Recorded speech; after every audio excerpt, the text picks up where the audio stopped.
Iya, aku minasan, welcome back again with Mr. K di sini. Setelah kurang lebih 1 bulan lamanya One Piece hiatus, akhirnya One Piece chapter 1087 ya udah rilis minggu malam di Manga Plus. Well, karena manganya udah rilis, monggo without any long again, it's time to react new chapter, okay? Let's go.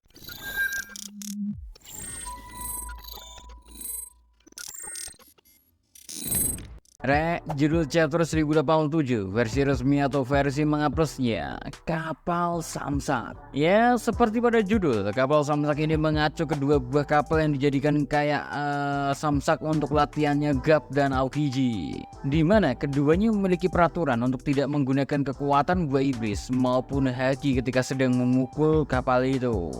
Sementara itu di chapter kali ini ya, kita masih kembali dikasih cover fan request, dimana sekarang giliran requestan dari Nihisa Keitaku yang digambarkan oleh Udachi, dimana dia meminta digambarin es yang sedang memanaskan sebuah tong untuk para capybara mandi. Makanya seperti yang bisa kita lihat di covernya nanti ya, es terlihat sedang menyalakan api untuk salah satu capybara yang sedang menikmati waktu berendamnya. Sedangkan satu capybara lain terlihat sedang menunggu antrian untuk giliran.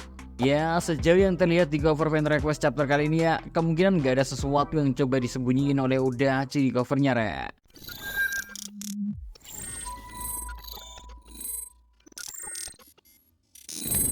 And now masuk ke menu utama, yang mana chapter ini dimulai dengan memperlihatkan tempat latihan dari Garp dengan Aokiji yang berada di cabang Giwa. Di sana kita dikasih lihat dua buah kapal yang memiliki kerusakan pada bagian depan yang ternyata hal itu terbuat dari bekas pukulan Garp dan juga Aokiji. Yaps, kedua kapal itu digunakan oleh Garp dan Aokiji sejak mereka muda hingga saat ini.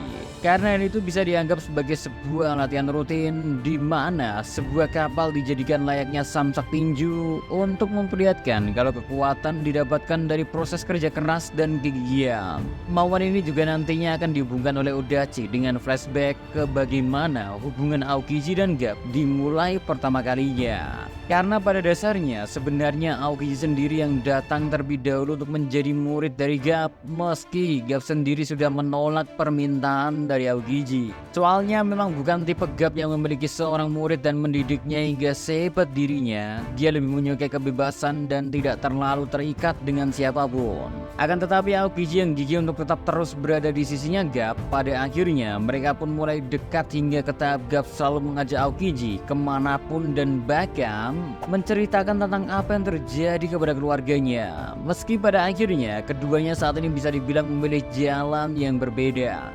Ya, seperti yang Aokiji katakan di chapter kali ini ya, kalau Garp memiliki kebiasaan untuk membesarkan musuhnya, dimana meski terdengar sedikit menyakitkan, tapi pada faktanya mulai dari anaknya Monkey D. Dragon, lalu cucunya Monkey D. Luffy, hingga ke es yang dititipkan oleh temannya. Lalu sekarang Aokiji yang sempat menjadi bawahan yang paling Garp percayai, sekaligus menjadi salah satu orang yang Garp didik secara langsung untuk menjadi masa depan dari Angkatan Laut. Namun hampir semuanya ya sekarang memilih jalan yang berbeda dengan sang pahlawan dari Angkatan Laut ini, sehingga bisa kita bilang kalau Garp memang membesarkan sekaligus merawat musuhnya sendiri. But beruntung ya, pertemuannya dengan Koby mungkin bisa menjadi penawar sekaligus obat bagi Garp yang merasa sudah lelah.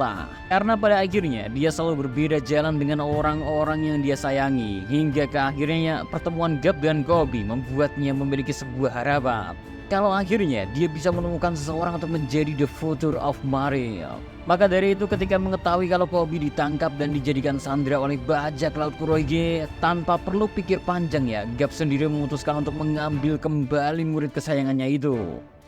Sayang meski sudah menemukan orang yang bisa melanjutkan tekad miliknya, tapi harga yang harus dibayar oleh Monkey D. Garp sepertinya cukup mahal, Karena seperti yang kita tahu ya, kalau Garp sendiri di chapter ini, dirinya harus menerima luka tusukan yang cukup serius dari Shiryu, berkat dia mencoba melindungi Koby yang terkecoh oleh para bajak laut yang ada di Hachinosu ini. Yaps, Koby yang masih muda dan naif karena selalu ingin menyelamatkan semua orang tanpa memperhatikan kondisi sekitar. Hal itu dimanfaatkan dengan baik sehingga menimbulkan sebuah celah yang pada akhirnya Garp sendiri yang menjadi korban. Padahal kalau kita lihat dari bagaimana pertarungan Gap di Pulau Hachinosu, meski Gap sendiri tidak bertarung seorang diri melainkan bersama Koby, Groose, dan Helmeppo, tapi para komandan dari bajak laut Kurohyugi hampir seluruhnya dijatuhkan oleh Gap sendiri.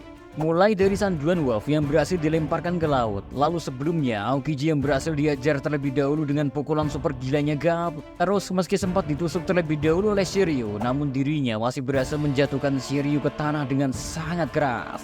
So dari sini aja ya, sebenarnya meski sudah bukan daerahnya lagi, tapi Gap sebenarnya masih bisa mengimbangi para kru dari bajak laut Kurohyugi.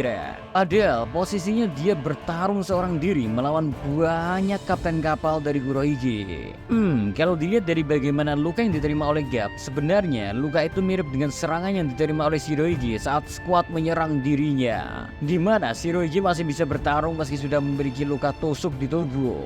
Makanya Gap sendiri sebenarnya terjatuh gak langsung ketika dirinya habis menerima luka tusukan, melainkan setelah bentrokannya dengan Aokiji yang sudah berhasil bangkit, dimana ya keduanya saling memukul dan terlempar karena kekuatan haki dari masing-masing. Well, kondisi dari angkatan laut sebenarnya tambah gak diuntungkan berkat bounty yang diberikan oleh organisasi Crossguild. Kayak sekarang aja ya, Gap yang kondisinya melemah, dia menjadi buruan dari banyak bajak laut di Pulau Hachinosu. Karena ternyata ya, kepala dari Monogiri Gap dihargai setara dengan para admiral atau kurang lebih 3 miliar berry. Jadi bener aja emang setelah munculnya bounty yang diarahkan kepada para anggota angkatan laut, mereka sekarang nggak bisa terlalu bebas seperti dulu karena jika ada kesempatan siapapun akan mencoba mendapatkan nilai bounty mereka. Apalagi di kasus sebelumnya ya, udah dicontohin gimana setelah berhasil membunuh salah satu anggota angkatan laut, Crossguild bakalan menjaga mereka. Makanya ya nggak perlu takut untuk diincar balik oleh angkatan laut. Ya dilema sih. And last moment di chapter 1087 ya, ditutup dengan tangan raksasa milik Avalopi Zero yang sudah siap menyerang kapal milik Gap yang sudah menunggu di pesisir pantai. Makanya bakalan menarik untuk kita tunggu apakah Koby, Helmeppo, dan Groose yang mana ketiganya sudah disuruh untuk pergi meninggalkan Gap, mereka bakalan memutuskan untuk pergi terlebih dahulu ke kapal dan meninggalkan Gap yang posisinya sudah terbaring dengan penuh luka.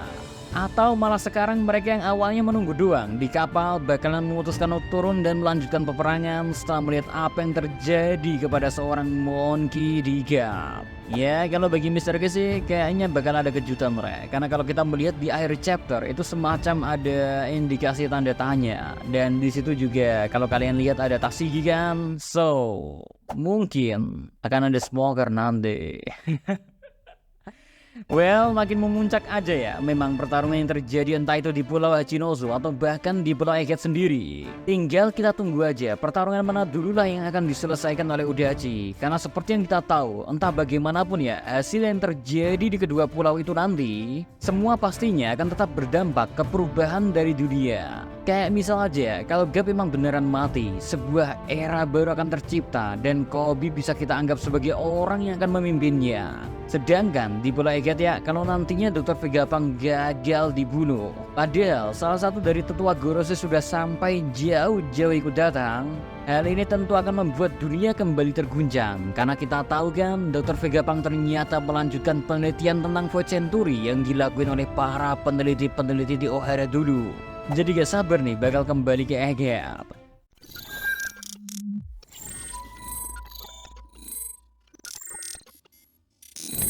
Oke, kayaknya cukup sekian dulu ya buat konten react kali ini So, see you next time. Adios di Karamelo, stay safe everyone. Salam Hari Media.